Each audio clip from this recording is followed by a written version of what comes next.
Magandang araw po. Secretary Ted Herbosa po ng Department of Health. Narito ang ilang lusog tips para palakasin ang katawan at iwasan ng sakit tulad ng dengue, leptospirosis at mpox. Tandaan ang TED, tamang pagkain, ehersisyo, disiplina sa sarili. Kung may katanungan sa pangkalusugan, magpatingin agad sa health center. Dahil sa DOH, bawat buhay mahalaga. Sa Department of Health, bawat buhay mahalaga. Makisaya at mapagpala sa ika-46 na anibersaryo ng Jesus is Lord Church Worldwide sa October 12, 3 p.m. Luneta Grandstand. To God be the glory.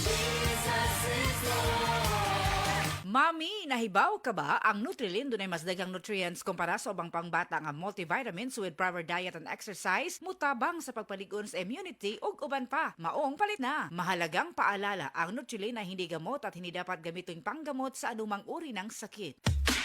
Imang Juan na! Kalitra ni traffic, di ba bad trip? Imang Juan na! Sa gunson nga exam. Imang Juan na! Pauli na unta, naka-OT na noon. Imang Juan na! Pag-abre sa wallet, puro sinsilyo. Imang Juan na! Push lang!